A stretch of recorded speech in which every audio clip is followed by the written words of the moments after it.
Olá, estamos começando mais um episódio do Que Passa, o programa de divulgação científica da Unila. E hoje nós vamos falar sobre a relação entre obesidade e evolução humana com o professor Gleison de Brito. Professor, se apresente para a gente, por favor. Olá, obrigado pelo convite primeiramente. É uma oportunidade muito relevante poder levar para a comunidade científica, para a comunidade acadêmica, né, um pouco da atividade científica que a gente faz aqui na universidade. Eu sou o professor Gleison Brito, sou professor do curso de Ciências Biológicas, mas também atuo na biotecnologia, na saúde coletiva e professor do programa de pós-graduação em Biociências da Unila. No nosso laboratório, Laboratório de Fisiologia e Biologia do Desenvolvimento, a gente trabalha com obesidade, com diversos temas relacionados ao metabolismo e tudo isso dentro de uma prospecção, de um pensamento evolutivo, né, que direciona a nossa forma de atuar. Ah, Gleison, para a gente começar, né? Quais são os princípios da teoria da evolução que são utilizados para a gente analisar a saúde humana a partir de uma perspectiva científica? Perfeito, Luiz. Bom, o tema evolução é um tema que, na realidade, pode ser aplicado a praticamente todos os fenômenos, né, do conhecimento humano. Quando a gente aplica a evolução ao ser humano de maneira específica, em geral a gente tem um pouco mais de tensionamento, porque na esfera cultural, né, até hoje a gente ainda tem uma certa resistência em aplicar os princípios da evolução à nossa própria espécie. Mas na realidade, o ser humano, o Homo sapiens, é também um animal que evoluiu ao longo de milhares de anos, se adaptou a diferentes cenários, diferentes momentos históricos em que a ecologia, o clima, a disponibilidade de alimentos foi também diferente ao longo da história humana, e isso fez com que a nossa biologia também mudasse neste período. E se a gente olha para o ser humano hoje, ele está em um certo contexto que é bastante diferente do contexto da maior parte da história da nossa evolução. Hoje nós temos um contexto de uma sociedade industrializada, onde a gente tem o alimento disponível, né, de maneira continuada. Ninguém precisa, na hora do almoço, pegar a sua lança ou buscar subir nas árvores para coletar frutos. A maioria das pessoas tem uma quantidade grande de alimento, em geral muito rico em calorias, disponível de maneira imediata no primeiro mercado da esquina em que ele encontra. Então, a primeira questão importante que a gente pode usar para aplicar a evolução humana à saúde humana é que a evolução diz respeito à adaptação, à mudança ao longo do tempo. E nós estamos nos adaptando a um ambiente muito diferente do que foi a maior parte da nossa história. Poluição, estresse, alimentação, sedentarismo, todos esses são aspectos novos para a nossa biologia. E tudo isso traz um impacto importante que pode ser entendido evolutivamente. Eu costumo dizer que a evolução aplicada, né, ao ser humano, ela é como um novo paradigma epistemológico. Então, se a gente pensar na típica organização do pensamento científico, né, é observação, cria uma hipótese e depois a gente testa a hipótese. Se o teste confirmar a hipótese, então ela vai ganhando reforço até virar uma teoria. Se o teste nega a hipótese, então a gente tem que repensar essa hipótese. E na área da saúde, em geral, o que a gente tem é, fundamentalmente, quando pensa em hipótese, a gente olha um fato, uma mudança biológica, uma doença, e tenta entender o porquê aquela doença acontece. Em geral, a gente pensa nos mecanismos biológicos. Que hormônio que alterou? Qual é o gene que está modificado? Qual é o órgão que está sendo afetado por aquela doença? Ou a gente pensa epidemiologicamente. Como é a distribuição dessa doença no mundo? Em que regiões acontece mais, em que regiões acontece menos? Quando que ela aumenta? É uma pandemia, uma endemia? A evolução entra como mais um elemento aqui. Então, é um novo paradigma epistemológico que, considerando o que a gente conhece sobre a evolução, permite fazer novas perguntas, novas hipóteses e, portanto, novos testes e ampliar o conhecimento sobre a nossa saúde e a nossa biologia. O professor estava falando sobre as dietas, né? E hoje em dia é industrializado. Antigamente os nossos ancestrais tinham que correr, caçar, né? Eu queria saber qual que são essas principais diferenças, né? Tanto na dieta, na alimentação, né? O que mudou além de ser apenas industrializado e o estilo de vida se também interferiu. Com certeza, Jackson, ao longo desse período todo, muitas mudanças aconteceram aí, né? Evolutivamente falando, a gente tem uma característica que chama muita atenção, que é o fato de que na maior parte da nossa história evolutiva, nós utilizamos um tipo de estratégia ecológica que a gente chama de caça e coleta. Então, as sociedades humanas, em geral pequenos grupos, espalhados pela paisagem, caçavam os animais que estavam disponíveis naquela região ou coletavam os frutos que estavam disponíveis naquela área. Conforme a disponibilidade desses alimentos ficava pequena ou escassa, então eles migravam. Eram grupos nômades, que de tempos em tempos mudavam de região para explorar aquela nova região e obter dali o seu alimento necessário para, evidentemente, reprodução. Depois a gente pode aprofundar isso, mas de certa forma a evolução pode ser resumida, né, já que você perguntou sobre alimentação, como energia para dentro, filhos para fora. Esse é o jogo. Quem conseguir mais pontos ganha, abre aspas, né?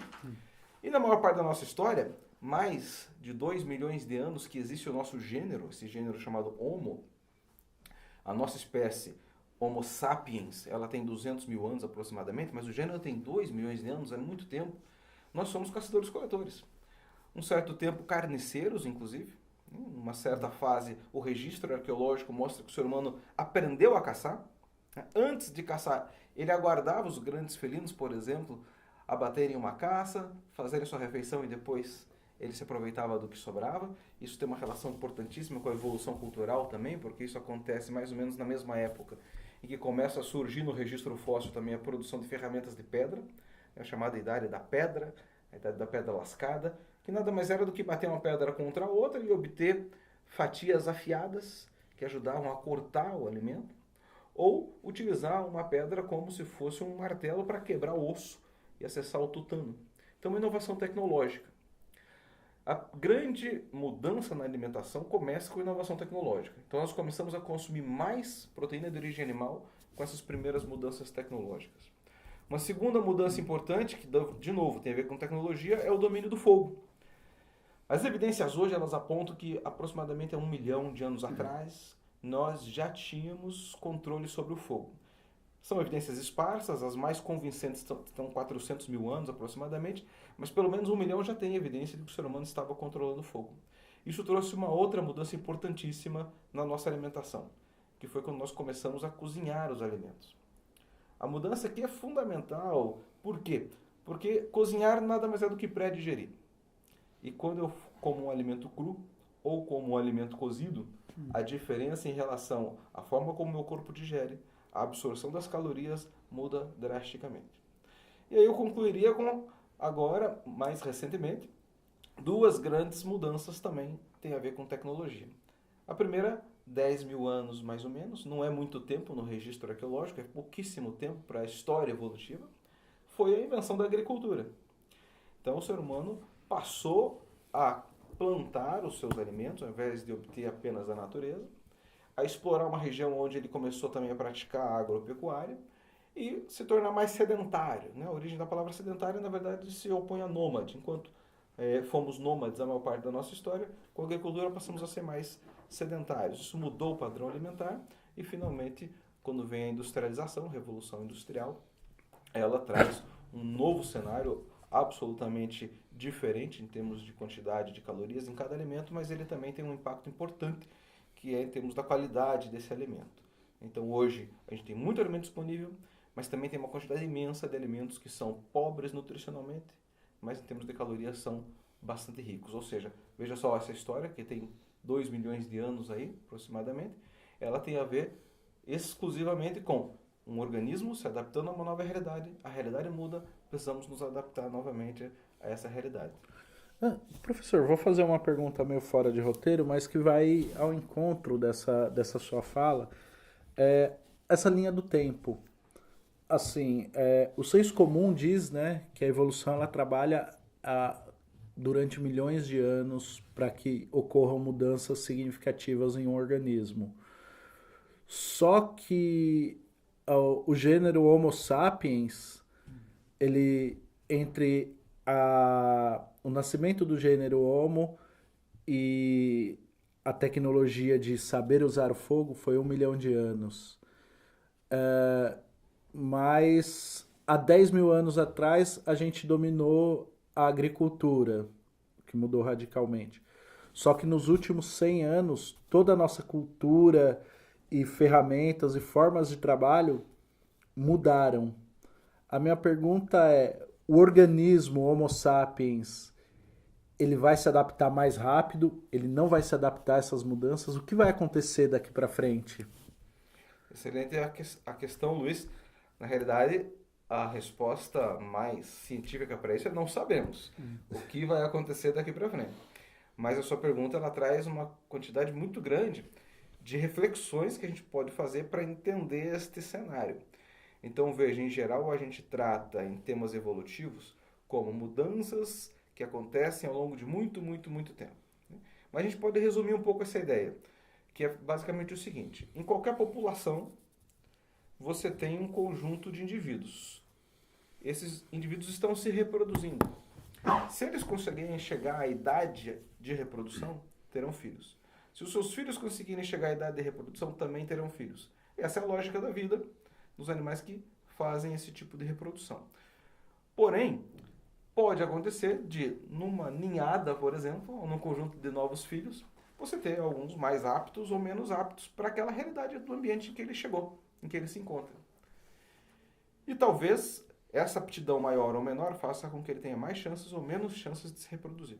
E aí começa o processo evolutivo, que vai nada mais do que mudar ao longo do tempo a frequência de certos genes, aqueles que dão mais versatilidade ou possibilidade de se adaptar, acabam aumentando em concentração na população, porque nascem mais filhos daquela parte de organismos que tem aquela característica. No caso humano, algumas coisas chamam muito a nossa atenção. Por exemplo, nós temos como Homo sapiens, como Homo, 2 milhões de anos, como sapiens, só 200 mil. Faz pouquinho tempo que a nossa espécie surgiu no registro arqueológico. O mais antigo esqueleto de Homo sapiens que a gente vai encontrar tem em torno de 190 mil anos. A gente não encontra sapiens para trás disso. Vamos encontrar outros grupos, mas o sapiens, que está representado aqui, 190 mil anos aproximadamente. De lá para cá, tem muita coisa interessante para se estudar, muita inovação do ponto de vista cultural, do ponto de vista tecnológico, mas tem uma marca 50 mil anos atrás que chama muita atenção. 50 mil anos atrás, de repente, a característica cultural da nossa espécie sofre um tipo de explosão. É repentino e as pinturas nas cavernas começam a aparecer com características e com qualidade nunca vistas antes. O tipo de ferramenta produzido começa a ser muito diversificado. De ferramenta só com pedra, começa a se fazer ferramentas com ossos, com conchas, material que indica, muito provavelmente, produções que têm a ver com questões simbólicas e até de hierarquia social. E acontece de 50 mil anos para cá. A grande pergunta que os cientistas fazem é o que aconteceu 50 mil anos atrás? Foi uma mutação genética nova que trouxe essa característica e se fixou na espécie?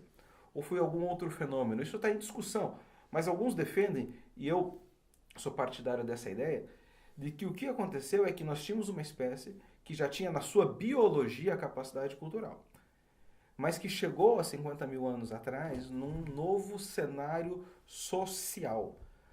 A densidade populacional vinha aumentando, com maior densidade populacional as relações sociais ficam mais complexas, as interações mais complexas, e isso também libera certas características ou certas capacidades do ser humano. Porque se eu tenho que concentrar toda a minha energia em acordar, caçar, colher para manter o meu fluxo de alimento, é muito diferente se eu tenho um grupo maior, mais pessoas fazem isso, o tempo necessário para fazer diminui, porque eu divido o trabalho, eu tenho mais tempo para explorar outras características ou capacidades da minha cultura, ou da minha capacidade cultural. Então, surge um novo cenário que é sociológico e que pode ter biologia por trás também. E agora, nesse cenário atual, Luiz, chegando então finalmente na sua pergunta, nós temos há muito pouco tempo mudanças muito bruscas na cultura. A cultura ela muda o ambiente de maneira muito mais rápida do que a biologia é capaz de acompanhar. Você note o que aconteceu nos últimos 200 anos em termos de mudança tecnológica. O que nós temos hoje em termos de organização social, a quantidade de energia que a gente precisa gastar para as nossas atividades, que é muito reduzido em função da tecnologia, e a quantidade de alimento que a gente consegue ingerir, que é muito aumentado, em função da tecnologia. Mas, para finalizar, existem sim evidências claras de que a evolução continua atuando, mesmo nesse cenário, como por exemplo a intolerância à lactose. Nós temos populações do mundo que ingerem uma quantidade de leite bastante superior à média mundial, e lá aparecem mudanças genéticas que auxiliam eles a digerir a lactose, para dar um exemplo.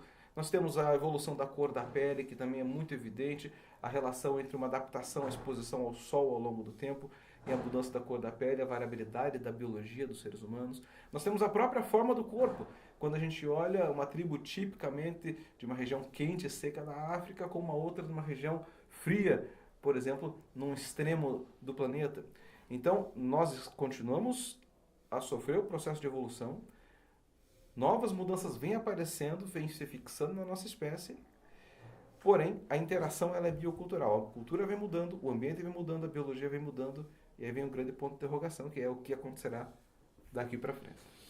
Então, no fim das contas, a obesidade é parte da nossa evolução. Sim, e uma parte muito característica. É uma questão curiosa, né? Porque quando a gente pensa em obesidade, a gente pensa em muito tecido adiposo, né? Tem muita gordura corporal armazenada no organismo. E talvez alguém pudesse perguntar, mas se a obesidade é um problema de saúde, né? Por que ela continua existindo? Por que as pessoas ficam obesas? Porque a obesidade traz uma série de consequências para a nossa saúde, né? Por exemplo, um indivíduo que tem obesidade tem mais chances de ter doenças cardiovasculares, mais chances de ter alguns tipos de câncer, mais chances de ter distúrbios metabólicos, em linhas gerais. Então é um problema de saúde que talvez possa parecer um paradoxo. Opa, mas se a evolução é energia para dentro, vírus para fora, e a obesidade, ela pode comprometer a saúde do indivíduo, pode aumentar as chances dele morrer, literalmente, e esse é um fator complicadíssimo para as sociedades modernas, então por que ela ainda está aí? Bom, aí a gente pode entrar em uma série de especulações, porque existem várias tentativas de se hipotetizar o porquê ela existe. Antes de entrar nelas, eu só vou fazer uma rápida observação que é mais contundente com a pergunta que o Luiz fez. O tecido adiposo, a gordura que nós armazenamos nesse tecido, ela é essencial para a nossa espécie. E ela afeta muito essa lógica da evolução. Vou dar alguns exemplos para vocês. Mulheres atletas que baixam muito a quantidade de gordura corporal, às vezes elas chegam a ter 8% de gordura. É muito pouco isso. Uma mulher, em geral, tem em média de 20 a 25%. Então, vocês imaginem uma atleta com 8%. Ela entra numa situação fisiológica chamada de amenorreia. Então, cessam os ciclos ovarianos, cessa o ciclo menstrual, até que ela volte a ganhar gordura corporal. Existe uma relação muito clara entre gordura corporal e fertilidade. E é tanto no organismo masculino quanto feminino. Muito pouca gordura corporal, baixa fertilidade. O outro extremo é verdade também. Uma quantidade muito grande de gordura corporal, baixa fertilidade. E nos estudos populacionais isso fica evidente. Em populações mais tradicionais, com estilo de vida mais característico, né, dos nossos ancestrais, você vê isso claramente. Nos períodos de maior fartura, mais nascimentos. Nos períodos de mais escassez, menos nascimento. Tem uma relação direta com o funcionamento da própria biologia. Mas não é só isso. Tem uma relação com o próprio bebê. O bebê humano é uma questão muito curiosa. Vocês sabem que quando nós nascemos, nós temos um cérebro que é muito maior para o tamanho do nosso corpo do que em qualquer outra espécie que a gente conheça, inclusive naquelas mais próximas a nós, né? Se nós pegarmos hoje no mundo, quais são os animais mais próximos a nós? Os grandes símios, o chimpanzé, o gorila, o orangotango. Então o tamanho da cabeça do filhote humano, ela é muito maior e muito cara. Um bebê recém-nascido, o cérebro dele consome quase 90% de toda a energia. E parece que isso é uma das razões de que ele nasce com muita gordura corporal, proporcionalmente ao tamanho do corpo. Nosso bebê, ele tem mais gordura corporal, em números proporcionais, do que toda e qualquer espécie que a gente conhece o dado. De todas as espécies que a gente tem esse dado, a espécie humana é que nasce mais gordinha. Tanto é que culturalmente tem impacto, né? Antigamente existiam aquelas campanhas do bebê mais fofinho. E por último, é uma questão também que já está na marca, então, da nossa evolução e que tem a ver com fertilidade e com reprodução, que é o próprio momento da gestação e do nascimento. Vocês vejam que uma gestação na nossa espécie, ela dura 9 meses, né? E sempre existe uma pergunta, mas por que 9 meses a gestação humana? E o bebê nascer tão imaturo, tão dependente, e ainda fica tanto tempo dependente. Por que não podia nascer mais maduro? Eu tava pensando nisso agora. Você vê o filhote de chimpanzé, ele nasce muito mais maduro. Seria o equivalente a um bebê humano de 6 meses, a maturidade dele.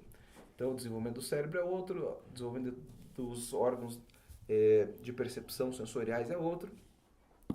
Mas nós fazemos parte de uma espécie que tem uma certa imaturidade. A gente chama isso de altricialidade secundária, o nome técnico na biologia. Por que nasce com 9 meses e não nasce mais? A grande hipótese que existiu sempre, e mais recentemente vem sido questionada ou talvez complementada, seria o seguinte: olha, o bebê humano nasce com 9 meses porque tem um paradoxo aqui, chamado paradoxo obstétrico. Nós somos bípedes. Para ser bípede, a distância dos ossos do quadril não pode ser muito larga. Quanto mais larga for a distância do osso do quadril, mais distante as pernas ficam do centro de gravidade. E isso dificulta o bipedismo. Um chimpanzé consegue andar em pé, mas é uma passada pouco eficiente. Então, esse seria um paradoxo entre aumentar a largura do quadril e manter a qualidade do bipedalismo, que é uma característica de locomoção do ser humano. Então, o bebê humano nasceria naquele momento máximo possível para conseguir passar pelo canal do parto, que teria um tamanho máximo em função do bipedalismo. Isso não foi refutado ainda, se aceita que isso tem um papel, mas talvez não seja o único papel. Mas aí vem um outro dado que tem chamado muita atenção, que é o seguinte: quando você olha o metabolismo de uma mãe ao longo da gestação, antes de gestar, ela tem uma certa necessidade de calorias, e aí começa a aumentar. Tem um novo ser sendo gestado no seu interior. Vai aumentando, vai aumentando, vai aumentando. O limite teórico do nosso metabolismo parece ser aproximadamente dobrar a quantidade de energia requerida. Então ela vai aumentar até dobrar a quantidade de energia que ela precisa. Se ela gasta 2.000 por dia, ela vai chegar a 4.000 de necessidade. Precisa colocar 4.000 calorias para dentro, porque tem mais uma pessoa para ser sustentada lá. E é exatamente nesse momento que o bebê nasce. A curva de demanda energética do bebê ela é ascendente. Se ele não nascesse naquele momento, o que aconteceria é que no mês seguinte o organismo feminino não conseguiria nutrir energeticamente o feto de maneira apropriada. Então ele nasce naquele momento, depois a curva de energia ela estabiliza e a curva da mãe gradativamente vai cair. Não cai de imediato, porque ainda precisa amamentar, né? Mas mais uma vez, gordura e energia. A mãe precisa ter gordura para fazer a gestação, o bebê precisa ser gordinho para manter o cérebro, que tem essa característica de ser muito grande, muito demandante. Então está desde a raiz da nossa evolução a característica de ser um primata com bastante gordura corporal. O professor, aproveitando que o professor tinha falado de outras espécies, né, como gorila, chimpanzé, orangotango, e aí você tinha falado que há 50.000 anos atrás, né, o homem começou a desenhar. Por que o homem conseguiu essa evolução e outros primatas não? Peraí, antes de você responder, eu quero estender a pergunta do Jackson, assim, por meia hora de conversa, e tudo que a gente percebeu é que o ser humano parece um equívoco evolutivo. A única vantagem que a gente tem é o cérebro, porque o bipedismo é uma raridade entre os animais e não é a forma mais econômica, mais, como se diz, mais prática, mais útil de se locomover. Os nossos filhotes, eles nascem imaturos em comparação com as outras espécies. Nós não somos rápidos, nós não temos a melhor visão, nem noturna, nem diurna. Enfim, ao que parece, a única vantagem do ser humano é o cérebro. Certo. Bom, são perguntas muito interessantes. Só vou fazer um rápido esclarecimento prévio. Assim, a evolução, ela não está muito preocupada em criar organismos mais ou menos eficazes, assim, em linhas gerais. o foco é reprodução. Reprodução. Então, podem ser que outras características venham de mãos dadas com a necessidade de aumentar a reprodução daquele organismo. E aí, numa primeira olhada, pode parecer antagônico. O que a gente tem que olhar é se aquelas características, de fato, estão permitindo que aquele organismo reproduza mais. E aí, nesse sentido, a gente não consegue nem questionar a espécie humana, né? 8 bilhões de indivíduos no planeta. Nenhum outro primata tem esta população e nenhum outro primata se espalhou por tantos locais no mundo como nós nos espalhamos. Mas vou aprofundar já. Começando pela pergunta do Jackson. Se a gente olha os animais mais próximos de nós hoje, que são os grandes símios, quem são eles? O chimpanzé e um outro bem parecido chamado bonobo e o gorila. Esses três são africanos. São biologicamente muito próximos de nós. Então, se a gente analisa o nosso DNA, o mais perto de todos é o chimpanzé. Chega a 99% de similaridade. Depois vem o orangotango. E tem um outro que é o gorila, que é asiático, mas que também é um grande símio e também está dentro de um mesmo grupo biológico. A gente consegue colocar ele dentro de um mesmo taxon. Bom, a gente pode estudar a biologia deles para entender a obesidade também, isso é muito interessante. Depois eu vou falar das hipóteses evolutivas para a obesidade, e olhando para eles isso ajuda a entender. E a gente pode olhar para o comportamento deles para entender o comportamento humano. Por exemplo, cultura, durante muito tempo foi entendida como uma característica exclusiva dos seres humanos. Só o ser humano tem cultura. Mas aí surge um problema. O que é cultura? Seria necessário definir cultura. Uma das definições, e é claro que é uma definição simplificada, cultura é comportamento aprendido. Não está no seu DNA. Você inventa aquele comportamento e depois ele é transmitido para as gerações. E você vai replicando aquele comportamento ao longo do tempo. Comportamento aprendido. Isso não é exclusividade humana. Isso é muito característico em vários grupos animais. E no caso dos grandes símios, isso é absolutamente fantástico. Na verdade, você vê, por exemplo, um chimpanzé aprendendo a fazer um graveto para inserir num buraco, para tirar um inseto para ele se alimentar. Você vê alguns outros macacos, não precisa ser nem um chimpanzé, pode ser mais distante da gente, fazendo ferramentas para quebrar uma semente de um alimento que ele quer acessar a parte interna. Então, isso não está inserido na sua biologia, ele inventa aquele comportamento, os outros vêm, aprendem e replicam. Inclusive tem experimentos com humanos, o humano ensinando um padrão comportamental, e aí eles passam a replicar e ensinar. Então, o comportamento aprendido não é exclusividade nossa. Nós temos uma característica que talvez seja qualitativamente diferente, que é a cultura acumulativa. Então, nós vamos acumulando ao longo do tempo. Pouca coisa se perde na nossa espécie. Claro que tem coisas que se perdem, mas nós acumulamos aquele conhecimento a cada geração, novos conhecimentos, e o que acontece não é que aquele novo fica em vigor, todo o restante fica em vigor. Então, cultura cumulativa é a característica peculiar que presta chamar atenção. 50 mil anos atrás é um momento em que a diversidade cultural parece explodir. A gente não tem a explicação ainda real do porquê aquele momento aconteceu, mas as evidências, como eu disse, sugerem que essa habilidade já estava presente. Você vai encontrar 100, 150, 160 mil anos atrás, no registro arqueológico, algum tipo de manifestação artística simbólica, a nossa capacidade de pensar simbolicamente, abstratamente, que é uma peculiaridade interessante do ser humano. Eu costumo brincar assim, talvez um chimpanzé nunca vai parar num fim de tarde, olhando o sol se pôr, olhando para o horizonte e pensar, poxa vida, o que eu vou fazer daqui 5, 6 anos da minha vida? Né? Ou pensar no passado, né? Se eu não tivesse feito tal coisa, não teria me arrependido hoje.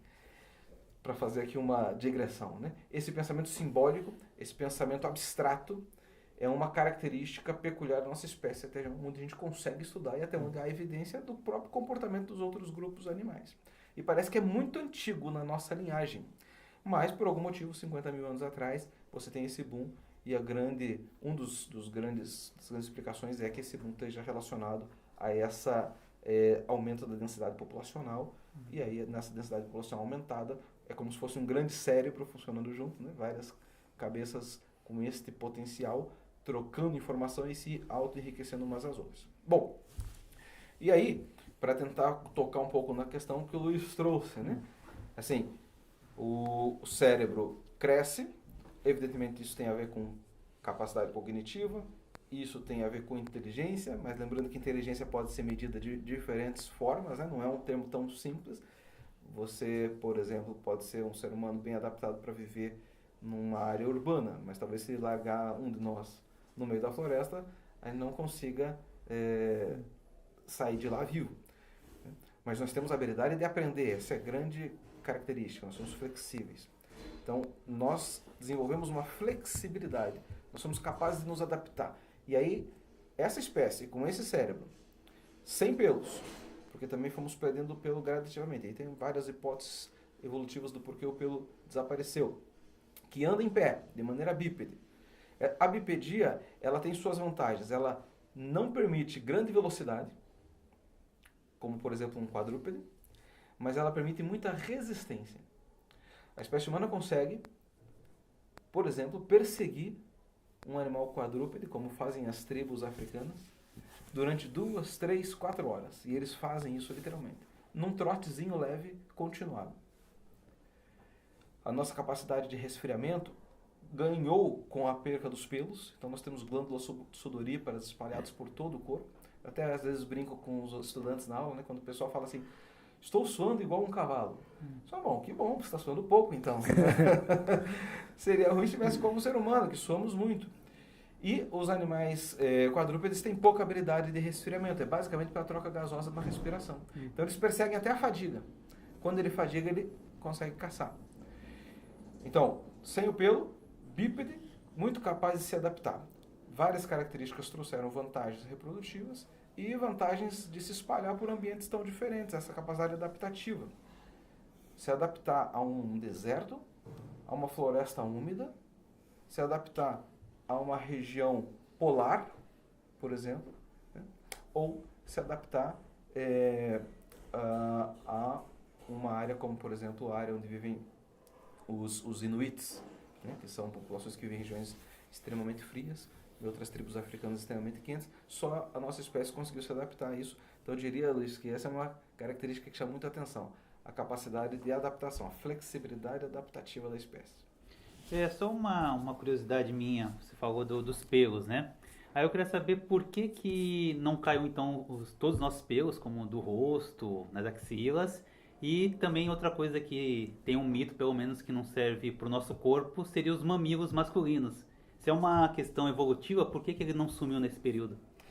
Então, Jackson, na realidade tem muitas questões, muitas características que a gente não tem a resposta. A gente tem hipóteses, né? Então, como é que é o pensamento científico? Observação. Opa, esse macaco aqui não tem pelo. Hipótese.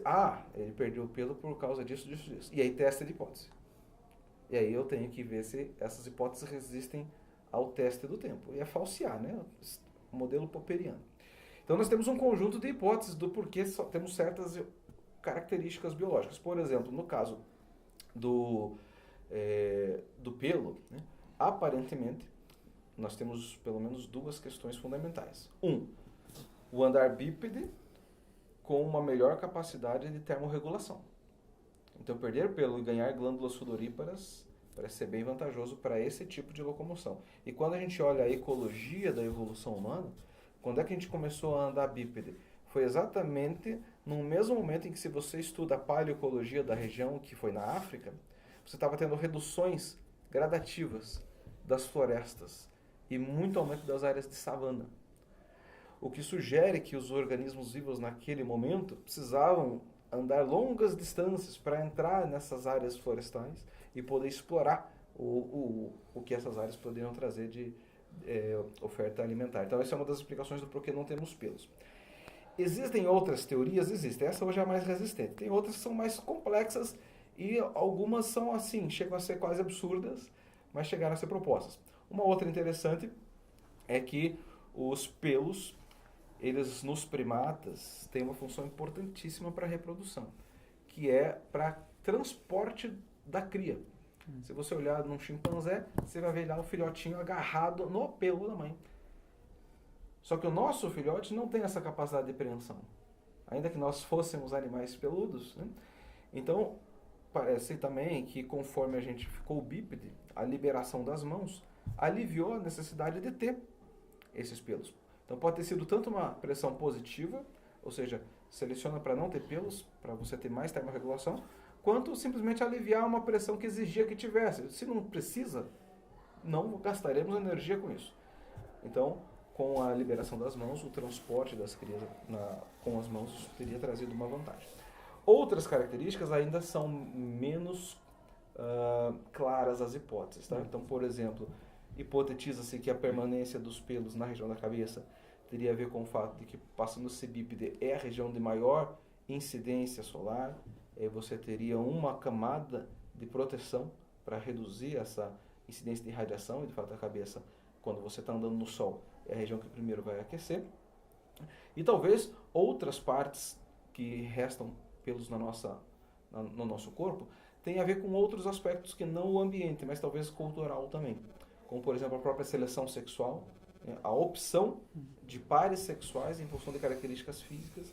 E vejam bem, deixar isso bem claro aqui para quem está nos escutando, eu estou entrando na seara aqui de especulação. Então tem muitas hipóteses, mas nem todas a gente tem como testar e nem todas a gente tem clareza se ela é realmente uma hipótese que ajuda a sustentar. Né? E no caso do ser humano, a questão da glândula foi simplesmente uma redução, né? Ou melhor, né? No caso das fêmeas, você tem a hipertrofia. Né?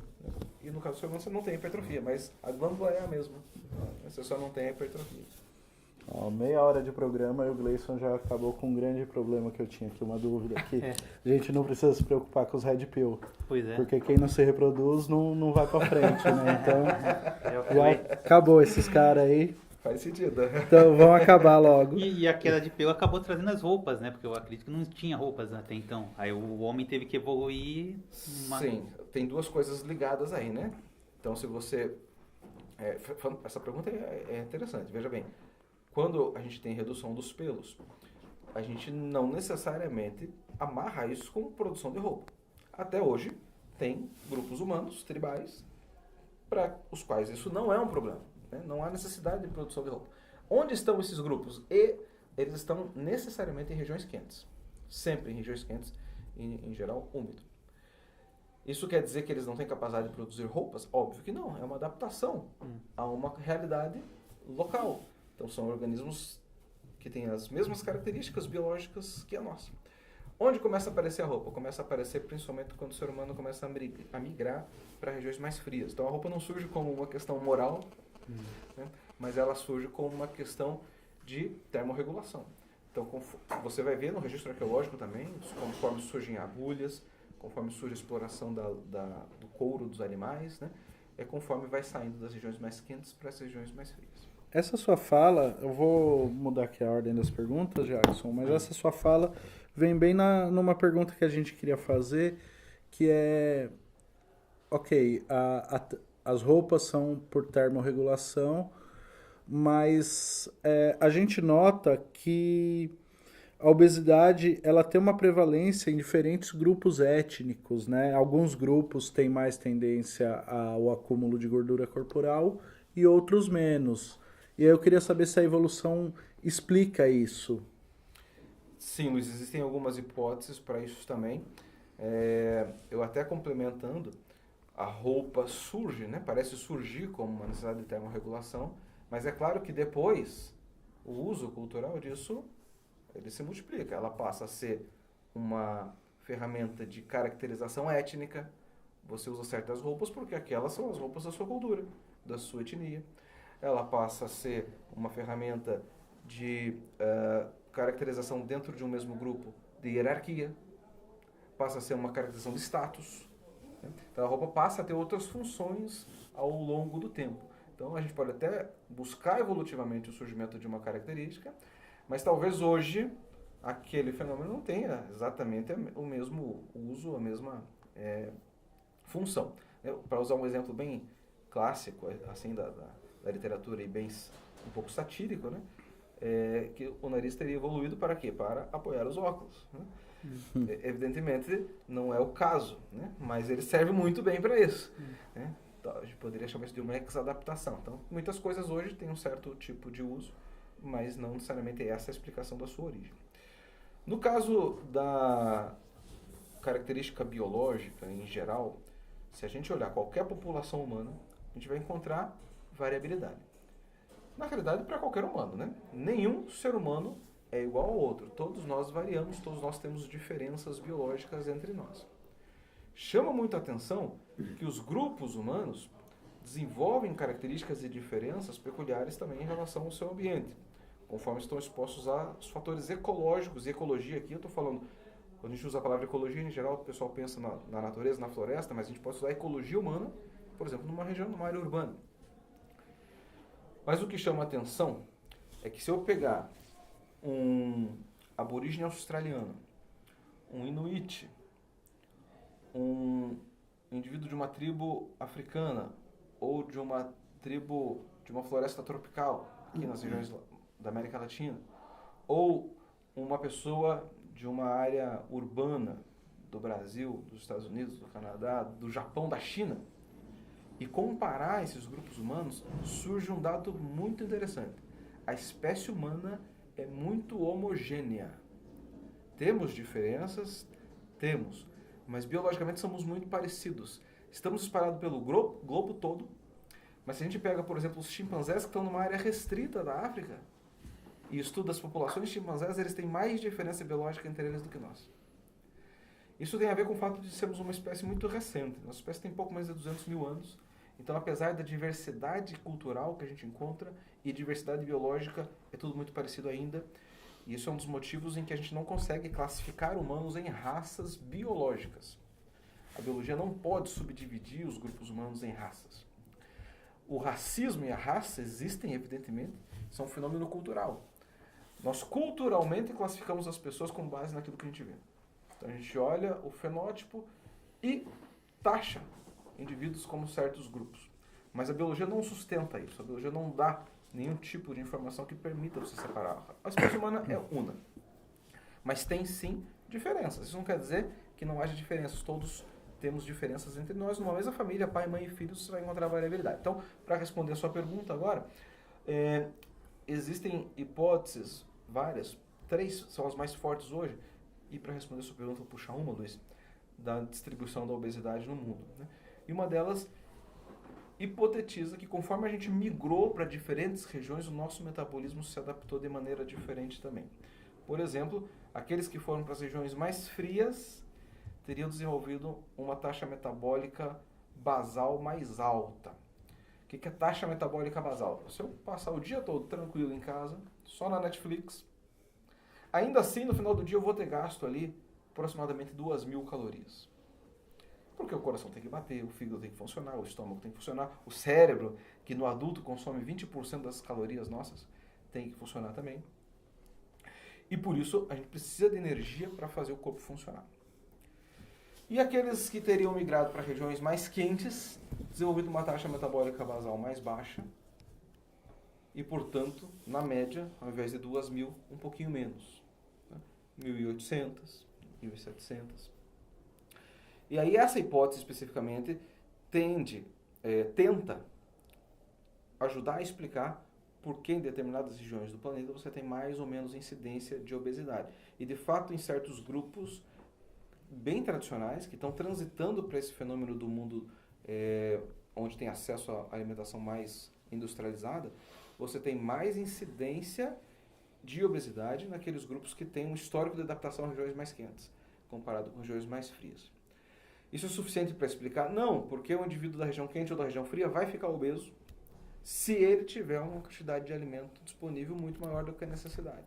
Então não é só isso que explica. Tem um fundo adaptacionista, pode ter um fundo genético também, mas nos parece que da obesidade hoje no mundo, e a gente está chegando aí a quase 50%, um pouco mais de 50% de pessoas obesas, a grande maioria tem a ver, na verdade, não com genética diferente, mas com comportamento diferente. São comportamentos alimentares, né? Ingerindo mais calorias do que gasta. Então, dizer que a obesidade é uma resposta adaptativa de tempos de escassez, no caso da espécie humana, eu digo do Homo sapiens, é uma falácia, ou não?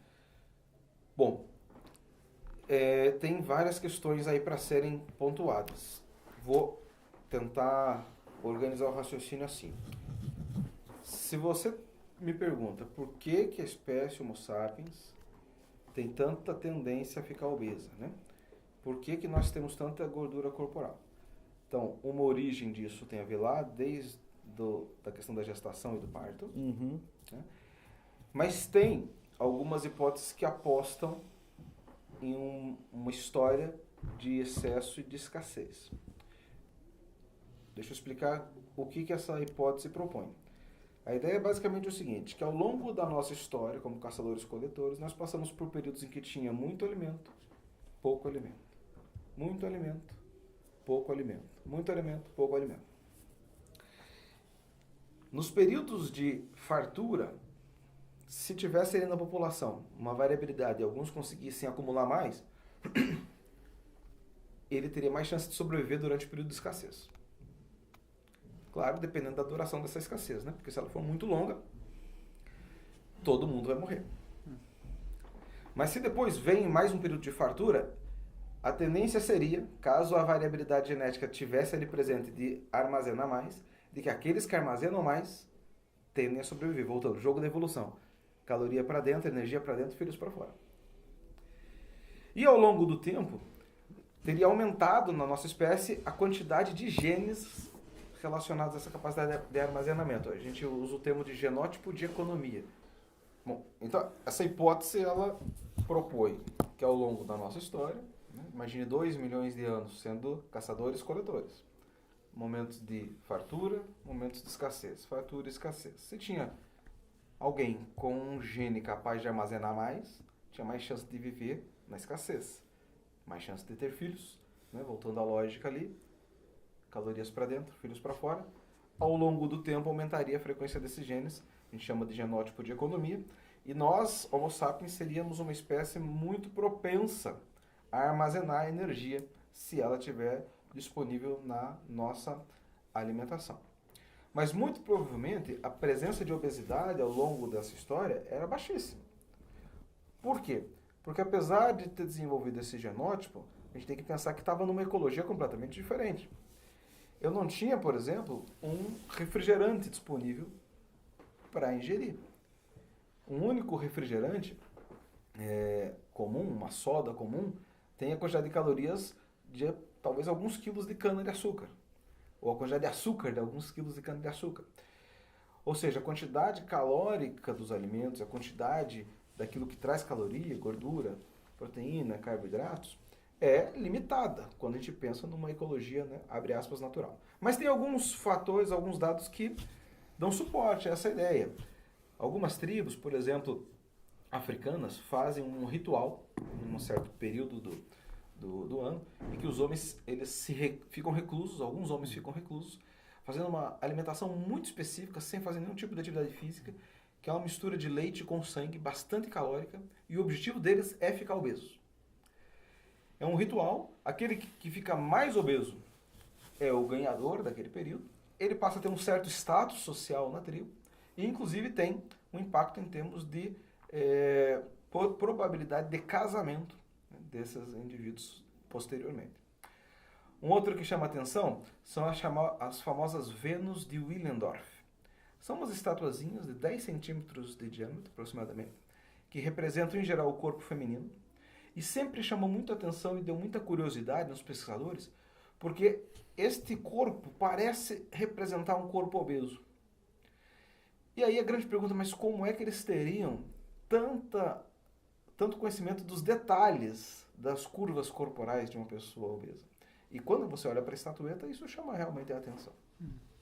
Recentemente saiu um estudo bem interessante, em que os pesquisadores pegaram essas estatuetas, colocaram elas cronologicamente no tempo e geograficamente nas áreas onde foram encontradas. O que chama a atenção? Quanto mais perto de áreas frias, mais proporção de obesidade. E numa mesma área, ao longo do tempo, as estatuetas ficam mais gordinhas perto do frio, ficam mais magrinhas perto dos períodos mais quentes das estações do ano. O que eles estão hipotetizando com isso? Que seria uma forma de representar a variação da morfologia dos organismos daquela população humana ao longo do tempo. E, evidentemente, a morfologia está diretamente relacionada com a quantidade de calorias ingerida. Mais frio costuma reduzir a disponibilidade de alimentos. Mais calor aumenta a disponibilidade de alimentos. E um último que eu citaria são estudos com os orangotangos, né? Um grupo aí próximo a nós, que mostra que esta hipótese ela é sim plausível. Os orangotangos têm exatamente esse comportamento. Ganham peso e ficam mais obesos nas épocas de fartura e depois emagrecem e ficam mais magros nas épocas de escassez das regiões onde eles ficam. Inclusive orangotangos que vivem enclausurados, né? Uma questão até de saúde deles complicadíssima, costumam desenvolver uma obesidade muito grande. E até de certa forma, se você olha, similar às proporções corporais ao que aparece na espécie humana. Então, Luiz, essa é uma hipótese bem plausível, né? Existem alguns dados que sustentam que sim, nós podemos ter um certo perfil genético que foi selecionado para ser capaz de armazenar. Só que agora a gente está num outro mundo cultural, numa outra situação biocultural, onde a quantidade de calorias presente no único prato talvez seja maior do que nós consumiríamos a semana inteira numa situação de caça e coleta. E aí, aproveitando, eu queria entender porque se a evolução favorece os seres mais adaptados, né? Por que não a gente não começou a ter como comida preferida a comida saudável, que ajudaria a gente nessa evolução? E também o exemplo do sedentarismo, né? Porque a gente não vai querer fazer uma atividade física e sim preferir ficar em casa deitado. A evolução não poderia ter trabalhado aí para dar mais gás para a gente? Perfeito, Jackson. Essa pergunta é complexa, tá? Porque cada uma tem uma resposta diferente. Então você veja, voltando às bases, né? A evolução ela não está muito preocupada em eliminar doenças. E ela não está preocupada com nada porque é um fenômeno natural, né? Mas o que está acontecendo no processo evolutivo é que organismos que reproduzem mais têm mais chance de mandar seus genes para frente, ponto. Então, quando a gente pensa assim, por que a evolução não eliminou as doenças? Né? Porque continuamos tendo doenças, mas esse é um raciocínio que parte do princípio que a gente costuma, com muita facilidade, colocar na nossa forma de imaginar a evolução, que é imaginar que é uma coisa progressiva. Eu estou saindo aqui de uma característica e vou chegar lá no ápice do processo evolutivo, onde eu vou ter um organismo perfeito. Esse é um raciocínio comum, mas equivocado. O que está acontecendo é que ao longo do tempo o ambiente muda. E aí eu preciso me adaptar. E se eu tenho organismos mais ou menos adaptados, a chance de ter mais ou menos sobrevivência muda também. E o ambiente é o ambiente ecológico da nossa evolução, é o ambiente atual, relacionado ao ambiente cultural, biocultural em que a gente está inserido. Quando a gente olha para o nosso histórico evolutivo, Jackson, que foi de 2 milhões de anos do nosso gênero, 200 mil anos aproximadamente da nossa espécie. Então faz muito tempo que esses processos estão acontecendo. A agricultura só tem 10 mil. E a Revolução Industrial, 200 anos, não é nada. São poucas gerações, 4 gerações de Revolução Industrial. Então, essas características desse ambiente que a gente está vivendo hoje são características que deram muito pouco tempo para uma resposta biológica. Vamos olhar para a nossa evolução ao longo do tempo, e uma coisa que vai chamar a atenção é que sim, nós evoluímos para buscar uma alimentação mais diversificada. Em algum momento, a proteína de origem animal entrou no nosso cardápio, na nossa dieta, e em algum momento surge também o cozimento, o que modifica muito o alimento, mas as frutas, por exemplo, sempre estiveram como parte da nossa alimentação e nos grandes símios são uma parte fundamental. E uma fruta, como que ela é escolhida para você consumi-la? Tem a ver com a aparência e tem a ver com o sabor. Talvez não seja só isso, talvez tenham questões até inconscientes, né? Por exemplo, lá nos grandes símios, né? Como eu comentei no orangotango, uma coisa que chama muita atenção, alguns estudos que têm mostrado que eles vão se alimentando até atingir um certo nível de proteína na dieta. E se os alimentos disponíveis têm baixa quantidade de proteína, a consequência é que eles comem mais e mais até chegar naquele nível de proteína. Essa é uma das hipóteses também do que está acontecendo hoje com esses alimentos que têm pouca qualidade nutricional.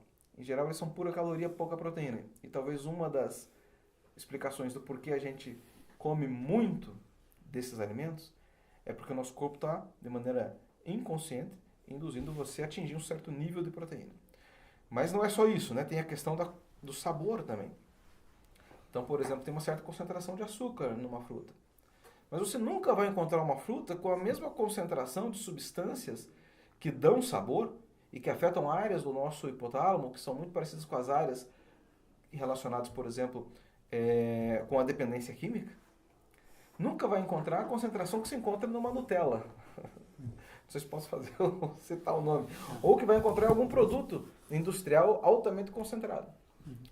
Então, o que você tem em muitos desses alimentos modernos, industrializados, além de pouca qualidade nutricional, uma concentração muito grande de elementos hiperpalatáveis. É como se a hora que você dá uma colherada, aquilo desse uma descarga de neurotransmissores e alterasse os hormônios do seu corpo como um todo. E te induz, evidentemente, a dar a próxima, e a próxima, e a próxima, e você começa a ingerir uma quantidade excessiva, até que a quantidade de calorias que você está colocando para dentro é muito acima do que você precisa, e começa a acumular. Caloria em excesso é caloria guardada, é caloria acumulada. Então, o processo evolutivo que nos caracteriza é um processo que traz para nós um certo tipo de funcionamento biológico que nos ajuda a escolher os alimentos com base na qualidade e com base nas sensações que eles nos dão. Nós estamos num ambiente em que as sensações estão completamente alteradas. É claro que não são só elas, né? O tipo de padrão de iluminação está totalmente alterado, que seria típico da nossa evolução. Várias sensações, várias características do nosso estresse no dia a dia são muito diferentes hoje do que na evolução.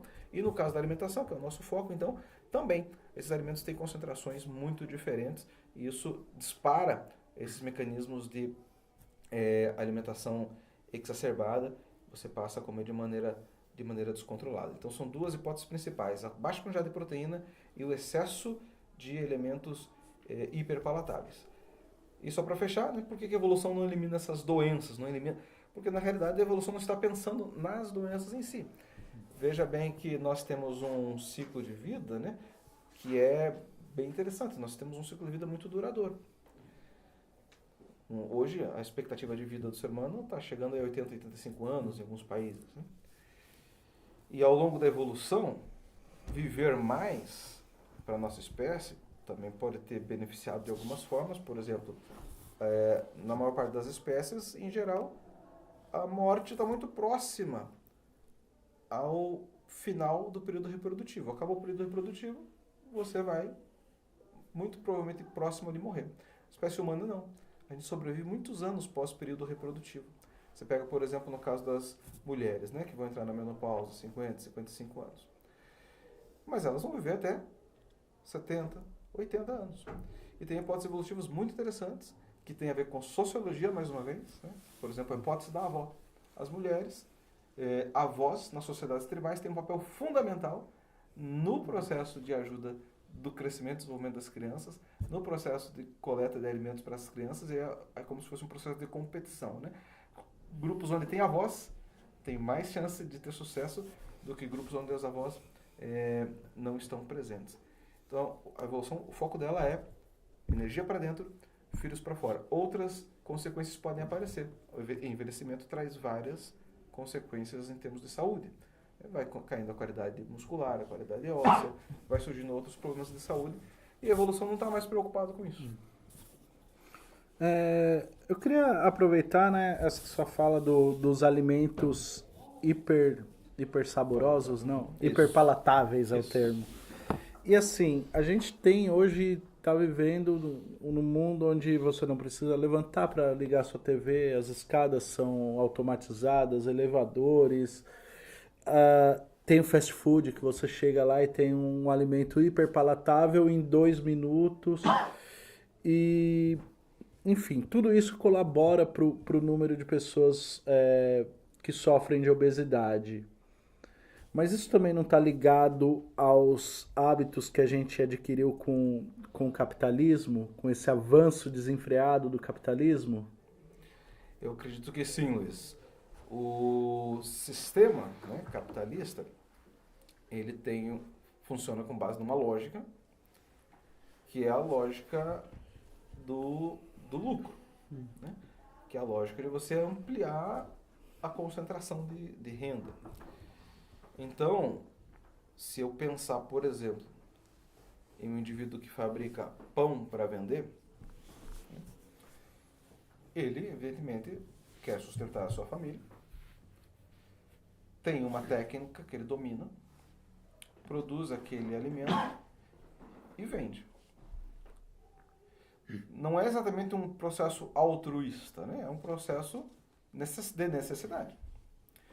Agora, se ele criar um pão novo, com outro conjunto de alimentos, e que seja muito palatável e venda muito mais, qual pão ele vai vender? Obviamente que a tendência é de vender aquele que dá mais retorno. Mas se descobrirem que aquele novo pão traz consequências para a saúde das pessoas, aí você entra num tensionamento entre as grandes indústrias, né, terem o seu lucro, né, e o impacto sobre a saúde. Então surge um tensionamento entre as políticas públicas, as leis e os limites, né, em que uma determinada empresa pode ou não produzir alimentos de certas ou tais ou quais características. Hoje começa a aparecer, às vezes, legislações, principalmente para as crianças, né, em termos daquilo que pode ou não pode ser vendido numa escola. Por quê? Porque ali já está o início do contato com certos padrões alimentares e que, na verdade, dependendo de como for levado isso na infância, você introduz um comportamento que vai ser mantido para o restante da vida.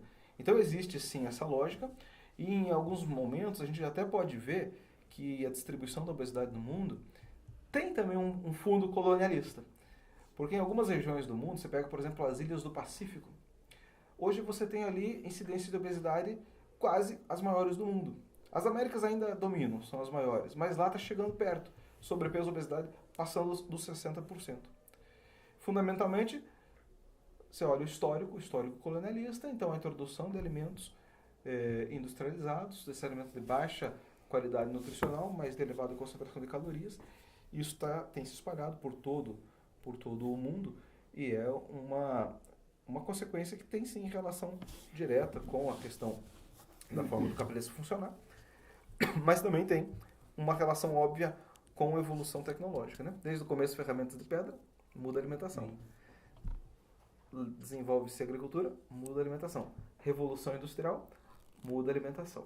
Então agora, um novo contexto. E agora com a era digital, que você não precisa sair do sofá, né? Você trabalha em casa, o esporte hoje em dia é o e-sport, né? Videogame. Sim. Então você vai cada vez menos... Essa fala do Gleison é interessante, que ele falou dos povos do Pacífico e tal.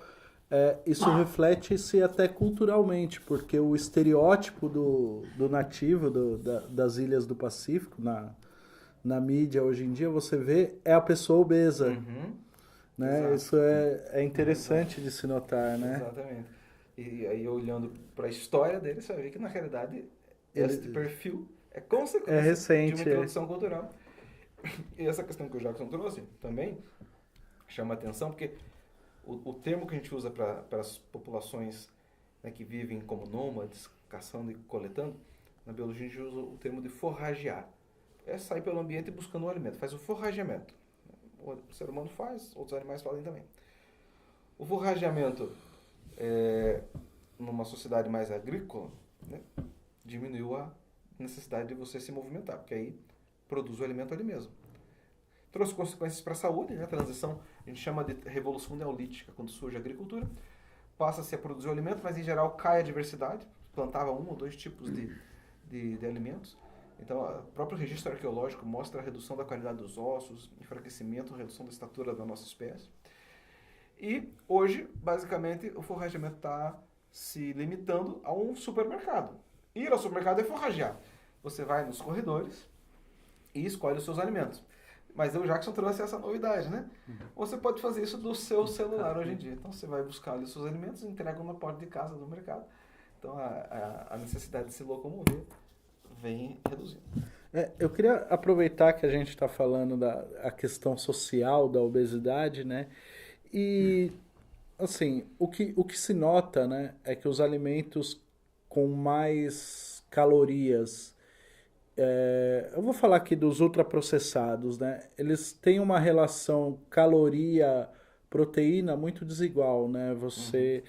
E eles são os mais baratos no mercado. Por exemplo, se você vai comprar, vamos supor, uma abóbora orgânica ou um embutido de carne de porco com muito sódio, o preço é equivalente, às vezes o embutido é mais barato. E aí, pensando dessa forma, eu queria saber se a obesidade tem alguma relação com a classe social atualmente e se há uma classe social com índices acima das outras. Essa é uma pergunta bem interessante, Luiz. Conforme foi modificando, né, o padrão alimentar, o próprio modo de calcular esses preços foi mudando também. Se você voltar um tempo atrás, arroz integral não custava nada no mercado. Gradativamente, conforme a gente foi entendendo a importância de certos alimentos, e eles foram tendo também mais interesse da sociedade, mais uma vez, é a questão do capitalismo, né? Os preços foram se ajustando. E aí, quando a gente olha para a história da obesidade, ela chama a atenção de que, de fato, ela começa a ser muito mais marcante o aumento do número de obesos. Antigamente, você via mais mortes por doenças infecciosas. De repente, elas começam a cair, surgem as doenças crônicas, obesidade, doença do coração, diabetes, câncer. Elas começam a aumentar e hoje elas já matam mais no mundo do que as doenças infecciosas. Elas começam a aumentar principalmente nesses países de maior afluência, mais ricos. Mas hoje o que está acontecendo não. O que está acontecendo é que o grande aumento vem sendo manifestado nas regiões mais pobres. Então você pega, por exemplo, aqui na América Latina, a gente tem aí 60, 62% de taxa de obesidade. E nessas regiões mais... O México chegou a ficar como mais obeso do mundo já, alguns anos atrás. Essas taxas de obesidade têm mudado nacionalmente para as regiões mais pobres, em função, principalmente do que o Luiz trouxe, que é muito alimento de pouca qualidade e baixo preço, enquanto o alimento de maior qualidade custa muito alto. Quando você olha dentro das sociedades, ainda é um pouco difícil de discernir numa mesma sociedade se as pessoas de classes sociais diferentes, as incidências estão maiores ou menores. Parece ainda que tem uma certa equivalência nesse padrão, mas já chama atenção, porque você está dizendo que pessoas muito ricas e muito pobres estão ingerindo muita caloria simultaneamente. Mas nós temos um impacto importante, que é toda a diferença em termos de acesso ao sistema de saúde. A obesidade do indivíduo abastado vai ter para ele consequências diferentes do que para um indivíduo pobre. E como ela vai trazer consequências várias, né, essas consequências vão se refletir lá no sistema de saúde em termos de morbidade. A gente costuma diferenciar esses dois termos, né? Mortalidade, doença que mata muito. Morbidade, ela não mata, mas ela deixa você acamado, deixa você improdutivo, faz com que você tenha que consumir muitos remédios, o custo de vida fica muito alto, então tem esta consequência. Inclusive, quando a gente pensa, né, como a gente poderia contornar essa questão, em termos de políticas públicas, né, uma questão que eu tenho certa resistência é a taxação desses alimentos. Por quê? Porque eu acho que mais taxação dos alimentos que são extremamente calóricos e baratos, o impacto dele é só reduzir o acesso a uma certa fatia da população. O que a gente tem que fazer é baixar o custo da comida de verdade, né? O custo daqueles alimentos bons e, claro, simultaneamente tentar construir uma cultura de disseminação do conhecimento para que as pessoas também tenham mais habilidade de selecionar. E falando sobre obesidade infantil, o que ela pode influenciar psicologicamente, fisicamente no crescimento de uma criança? Certo?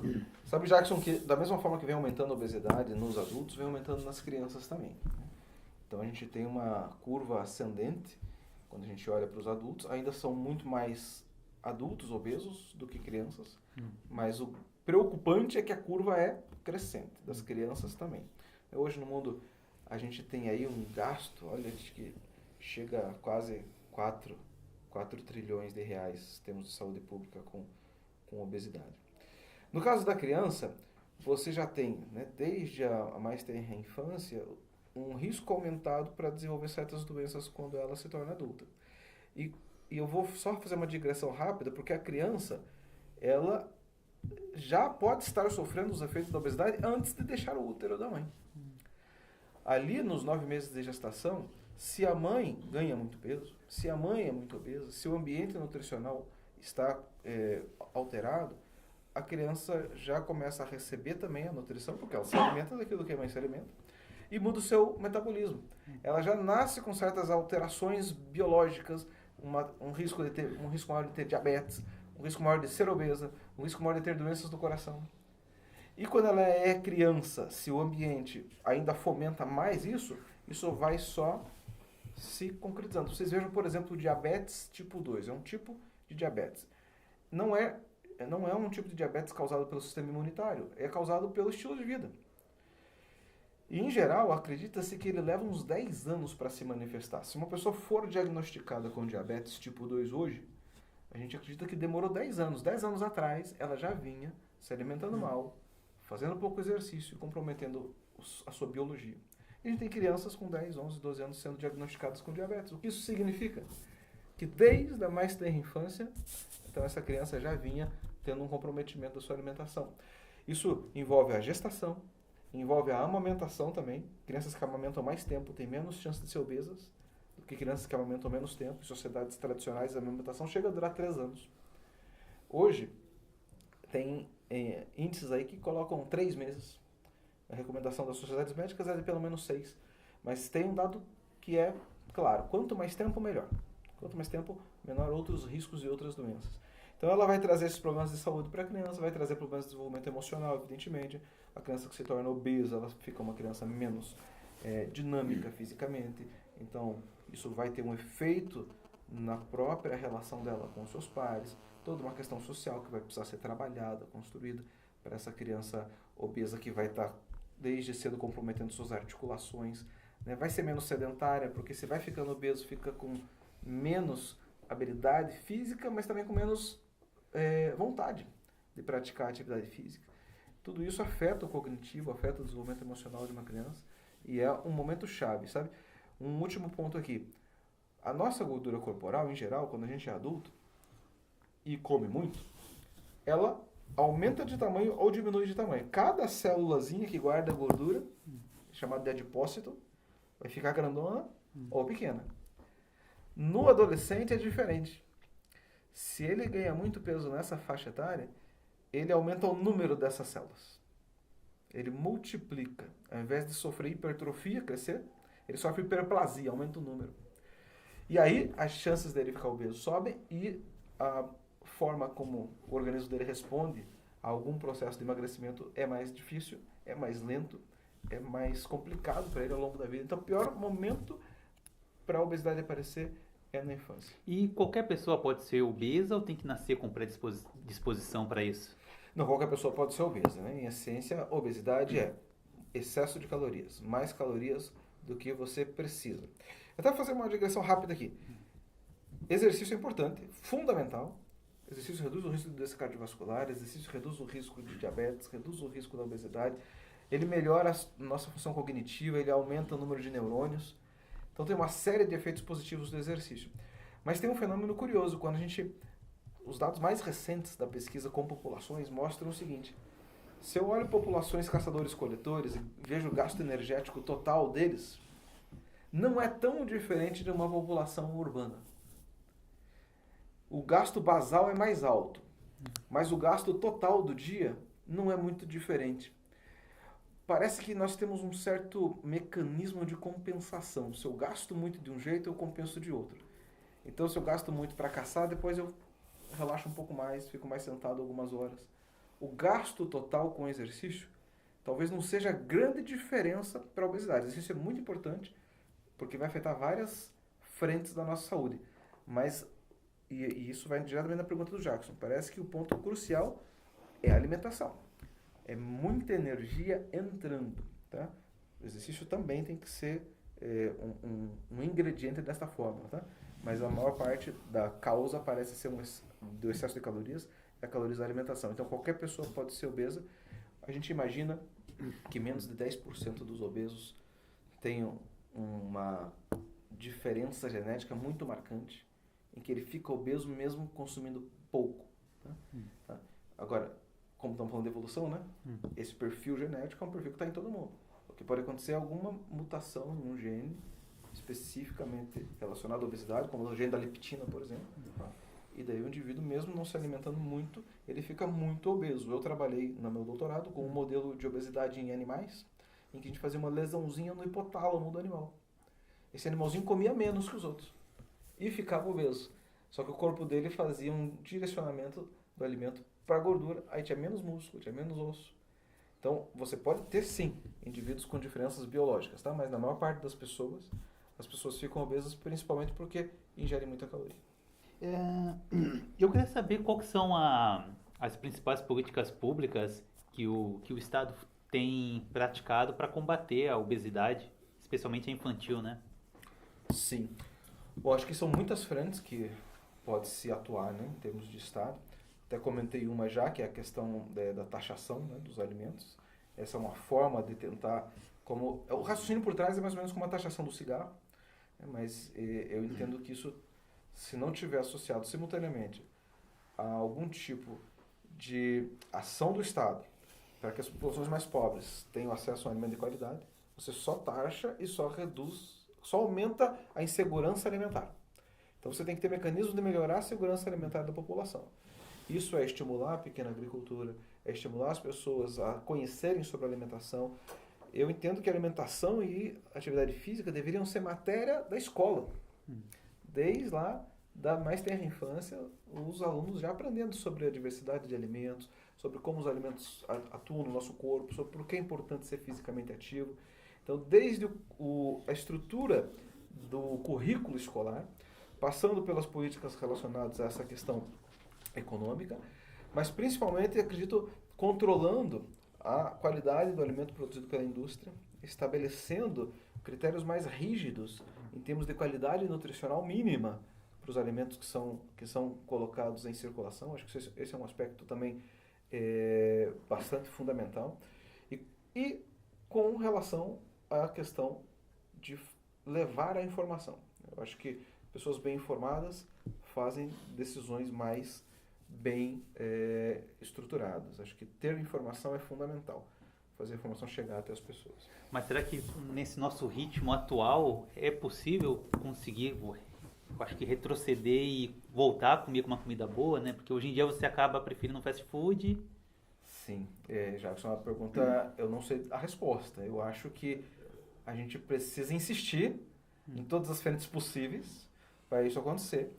Mas, de fato, as expectativas dos órgãos, Confederação Pan-Americana de Saúde, União das Nações Unidas, a Organização Mundial da Saúde, a expectativa deles é só aumento. É que até 2030 a gente tenha mais de 50% da população mundial obesa. Então, é uma expectativa preocupante. Mas aí seria o caso, então, da gente repensar a relação humana, não com o alimento, né, mas com o trabalho. Porque, assim, o cara trabalha 40 horas semanais, 8 horas por dia, e aí ele fica mais 2, 4 horas no ônibus, 2 para ir, 2 para voltar. Ele já perdeu 12 horas do dia dele.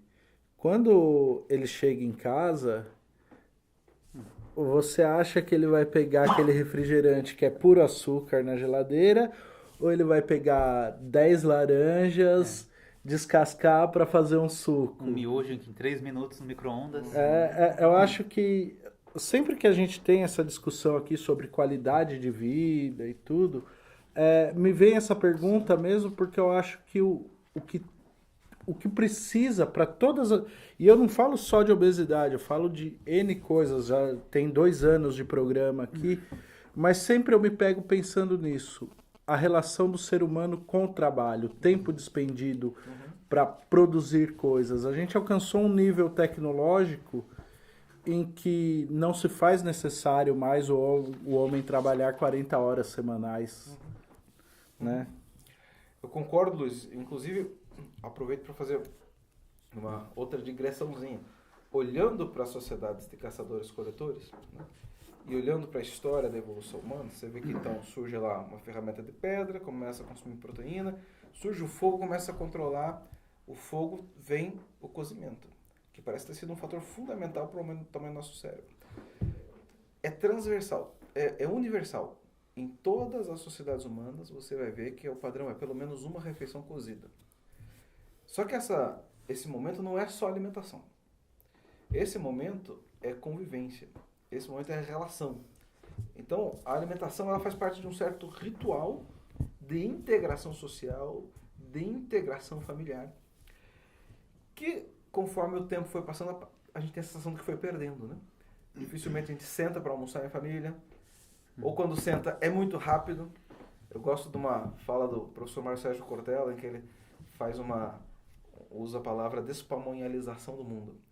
Que ele fala assim, antigamente a gente fazia pamonha, então sentava, um descascava o milho, outro ralava o milho, outro cozinhava. Enquanto isso a gente estava conversando, as crianças brincando. Agora não, a gente vai lá no McDonald's, senta numa cadeira dura, que já foi feito para você ficar desconfortável e sair rápido, porque tem que girar e o próximo tem que sentar. Recebe a comida no pacote, e ele brinca que na época dele quem recebia comida em pacote era cachorro.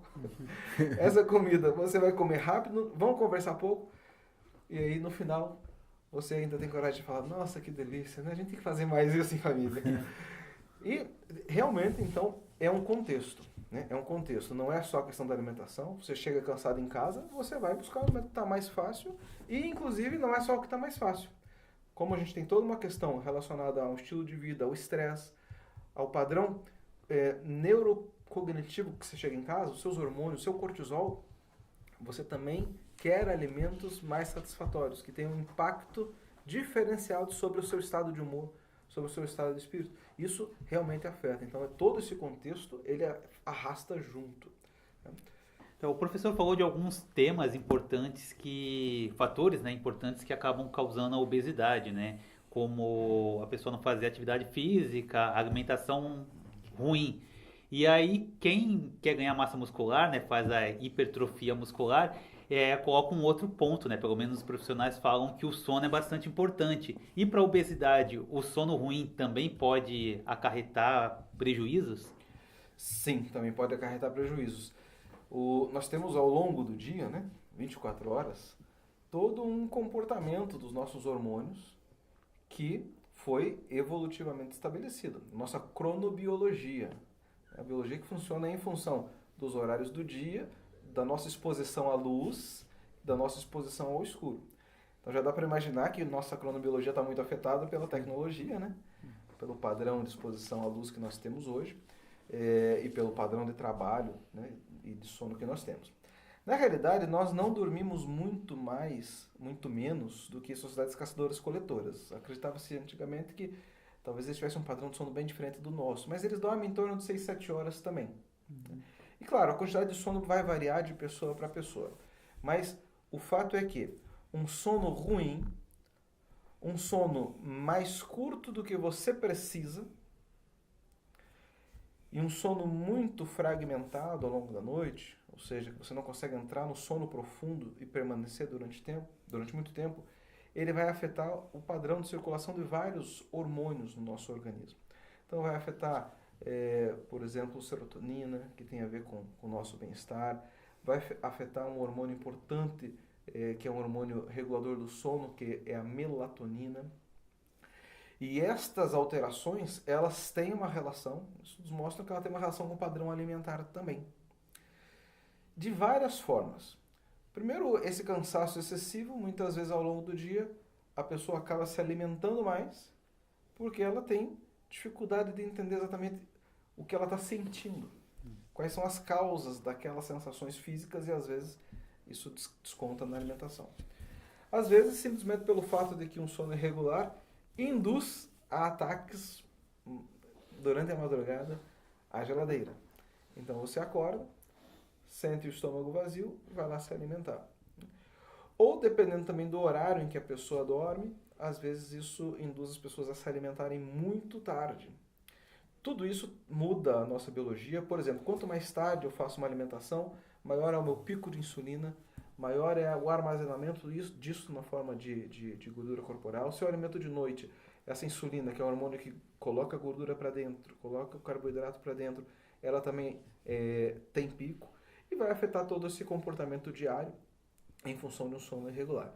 Então, um sono bom, não podemos dizer que o sono tem que ser 8 horas, porque vai de pessoa para pessoa, mas evidentemente a gente pode inferir que o sono é bom se a pessoa acorda descansada, um sono íntegro, que ela consiga dormir ao longo de todo o período noturno, parece sim também ter uma relação com maior ou menor ganho de peso. E até regular esse sono é uma das formas de ajudar pessoas que têm obesidade a melhorar o seu ciclo diurno, porque isso melhora todo o perfil dos hormônios ao longo do dia. Professor, a obesidade já pode ser entendida como uma pandemia mundial. A minha pergunta é, a pandemia de Covid-19 impactou o estilo de vida e a saúde de várias pessoas? Impulsionou esses números da obesidade também? Também, Luiz. E você sabe que nessa pergunta a gente também tem várias frentes que podem se correlacionar não só com os indicadores da obesidade, mas da própria evolução humana. Porque nós temos alguns indícios bem fortes que vieram à tona com as pesquisas durante a Covid, de que talvez alguns genes herdados de linhagens humanas, que depois foram extintas, como os neandertais, afetam a nossa capacidade de responder ao vírus que causa o Covid-19, né, ao coronavírus. Mas, além disso, evidentemente, quando a pandemia chegou, ela teve um impacto muito significativo em termos da saúde psicossocial das pessoas e em termos do acesso, por exemplo, a espaços para a prática de atividade física. E conforme as pessoas ficaram também muito tempo restritas às suas casas, sem muita movimentação, mudaram seus padrões alimentares. Não só porque estava em casa, mas porque estava passando um período, evidentemente, de muitas incertezas. Isso traz estresse, isso traz efeitos psicossomáticos e a gente se alimenta com padrões diferentes. Então, os dados da Organização Mundial da Saúde mostram que durante a pandemia a gente teve um aumento, né, do sobrepeso na população. E esse aumento do sobrepeso que aconteceu na pandemia, a gente não sabe em quanto tempo vai ser revertido ou se só se somou a estatística, simplesmente se somou a estatística. Por quê? Porque quando você tem um aumento do peso, uma quantidade grande de pessoas, a pergunta que fica é, essas pessoas voltarão às práticas anteriores? Voltarão a adotar o seu estilo de vida anterior? E muitas pessoas até hoje não conseguiram retomar o mesmo estilo de vida que tinham anteriormente. Então, se era uma pessoa que praticava atividade física, se era uma pessoa que tinha uma alimentação bem regrada, e isso foi modulado negativamente durante a pandemia, muitas vezes não conseguiu retomar, mesmo com o fim da pandemia, mesmo com a retomada da vida social.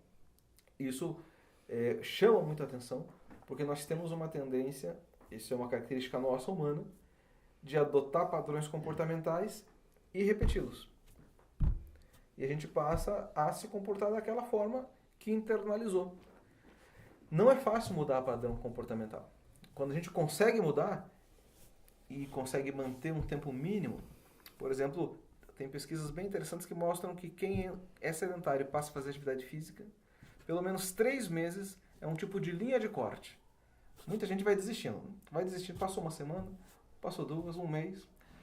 Uma linha de corte, 3 meses. Venceu 3 meses, tendência de incorporar aquele novo padrão comportamental. Então essa é uma característica humana, né? Surge um novo padrão, foram 2 anos de pandemia, e depois a gente tem dificuldade de rever aquilo, de repensar nossos hábitos. E só para fazer um comparativo, como a obesidade tem um impacto importantíssimo do ponto de vista de saúde pública, o custo anual que a obesidade causa para o sistema de saúde é equivalente aos custos que a pandemia de Covid-19 causou. Professor, faltou alguma coisa? Quer falar mais alguma coisa? Eu só agradecer, na verdade, pela oportunidade, né? Acho que é um tema muito instigante, é um tema que afeta todos nós, né? Porque o sobrepeso, a alimentação, a atividade física são coisas que estão no dia a dia da nossa vida. E entender isso desde um ponto de vista evolutivo, né? Desde o entendimento de que nossa espécie hoje, ela nem sempre esteve aqui, né? Faz apenas 200 mil anos que ela está aqui, tem uma história muito longa. Entender o que nossos ancestrais estavam fazendo ao longo desse período de 2 milhões de anos nos ajuda muito a entender o que nós estamos fazendo hoje e a entender por que nós somos como somos, do ponto de vista biocultural, da nossa biologia, mas também como isso conversa com a cultura. Isso nos ajuda a entender muito da nossa saúde e, a partir disso, criar novas perguntas, novas hipóteses, testar essas hipóteses e até mesmo novos tratamentos, por que não, né, para a nossa saúde ela reduzir, né, em termos de incidência e prevalência, né, as alterações que levam ao que a gente chama das doenças. Então, eu queria agradecer a presença do professor Gleison de Brito, agradecer a presença do Jackson, agradecer você que assistiu e pedir para você não se esquecer de se inscrever no canal, deixar o seu like, ativar o sininho de notificações e se tiver alguma dúvida, usa a caixa de comentários aqui embaixo. Obrigado e até a próxima semana.